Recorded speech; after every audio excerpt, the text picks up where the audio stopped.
name's Jacinta. I'm a speech pathologist and a PhD student. And my presentation today is about assessing the mental health of young people with complex communication needs.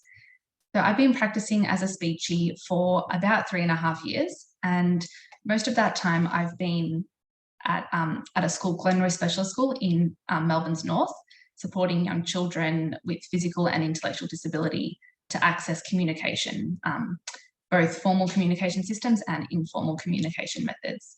And I'm 6 months into my PhD now at the University of Melbourne, and my research is within both CP Achieve and also Jönköping University in Sweden, a research group called Child. And so this talk today is just a very brief overview of my PhD topic, and my goal is somewhat selfishly to have more people just knowing about the research that I'm doing, both in the academic setting and also in the community where, you know, on the ground where, you know, maybe it matters a lot more. So let's go.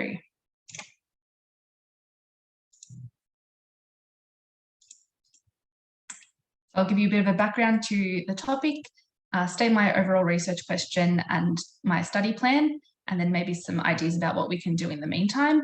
And we'll save that discussion again for at the very end. Complex communication needs, or CCN, is a broad term encompassing speech, language, and communication impairment. And someone is said to have CCN if they're unable to use speech to meet their daily communication requirements, given their age and culture. It's estimated that 1 in 500 Aussies have complex communication needs. People with CCN use alternative and augmentative communication methods, or AAC, which can be high-tech, like speech-generating devices, or low-tech, like communication books, and others use no-tech or unaided methods, like gesture and manual sign.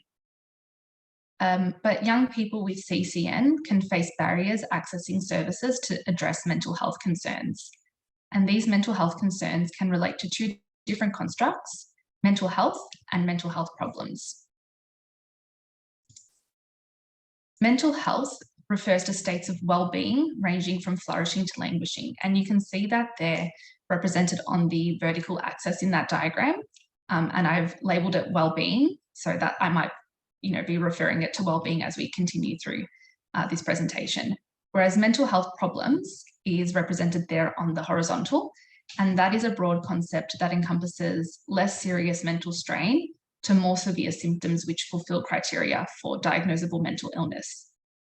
And together those two constructs make up the dual continuum model, where well-being and mental health problems are separate but related constructs.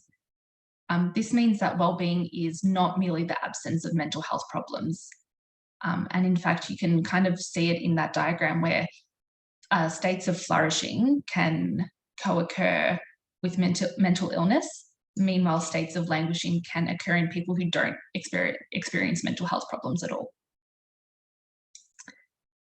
Access to valid and reliable measurement tools for measuring mental well-being and mental health problems is critical for understanding the experiences of people, and including people with complex communication needs.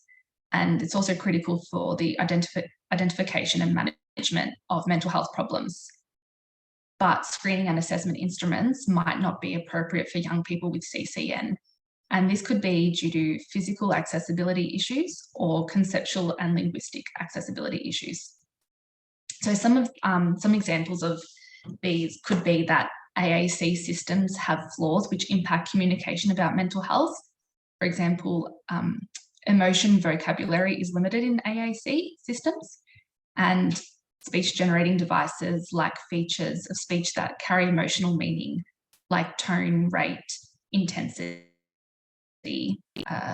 Another example is that nonverbal communication of emotions like facial expression, gesture, behaviour, they might be unclear in people with physical disability. Communicating with AAC requires additional time and effort, and this might impact on how assessments can be administered. And complex questions and items in assessments might not be accessible to people with receptive language impairments. But in saying all of this, having complex communication needs must not preclude people from accessing health services. So my overall research question is, how can poor mental wellbeing and mental health problems be validly and reliably identified in people with complex communication needs? So this is my study plan. It's empty. I will fill in the shapes as we go through. So there are 3 main studies, and each of them is underpinned by consumer involvement, but we'll get to all of those. So study 1 is a systematic review, and it has 3 main aims. The first is to identify instruments that are used to measure wellbeing and mental health problems in people with CCN, and to also identify what adaptations are made to those instruments. The second aim is to map the constructs of wellbeing and mental health problems that are measured by those instruments. And third is to identify and evaluate the psychometric properties of those instruments, both generally and in people with CCN. The second study, I'm excited for this study, is to understand key stakeholder experiences of communicating about wellbeing and mental health problems. So when I say key stakeholders, I'm thinking of people like people with complex communication needs, their families, mental health clinicians, GPs, other professionals who communicate with people who use AAC, like speech pathologists, teachers, and their paid support workers. And also within study 2, I want to review the language that are used by those different groups, whether the language is consistent across those groups. This is based on the assumption that the shared use and understanding of language is necessary for effective communication and therefore effective assessment. And study 3 is quite broad at the moment, but it's about developing an approach to mental health screening and assessment for young people with complex communication needs. So down the bottom there is consumer engagement. So all of the studies and my whole PhD will be underpinned by consumer engagement, which is an embedded theme of CP Achieve, and it's becoming best and standard practice in research. People with lived experience, so in the case of my project, people with complex communication needs will be involved in shaping the research, not necessarily as participants, or not just as participants, but in lots of different ways, depending on the needs of the project and also the interests that they have in research. So I met with 2 of my consumer advisors last week, and I'm meeting with another one this week. I can see some of them have joined. So I've got Greg and Shirls, who I met with last week. They're young people with complex communication needs, and Chris is a parent of a young person with complex communication needs, and they'll be giving me some input and sharing different ways they might be involved. We're still in the stages of working out exactly what involvement they'll have, and we'll be using different kind of frameworks to facilitate that dialogue about the different roles. So that is my plan for the next 3 years, but 3 years is 3 years. So I thought I'd just flag some ways that we could all start thinking about addressing this issue of access to mental health services for people with disability and CCN.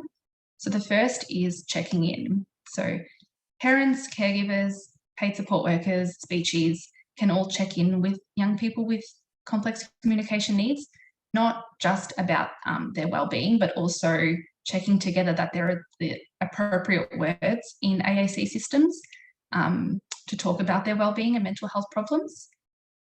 The next one I thought of is being mindful, where health professionals might need to be mindful of the barriers to accessing mental health services for AAC users.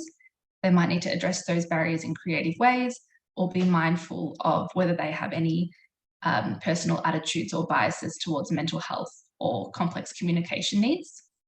And lastly is getting involved. Young people with complex communication needs might get involved in advocacy opportunities. There are advisory committees to join. They could be participants in research. They could advocate to their families and schools and workplaces and healthcare providers. about the importance of their mental health. And I've written discussion, but we'll save discussion for the end. So that's the end of my presentation.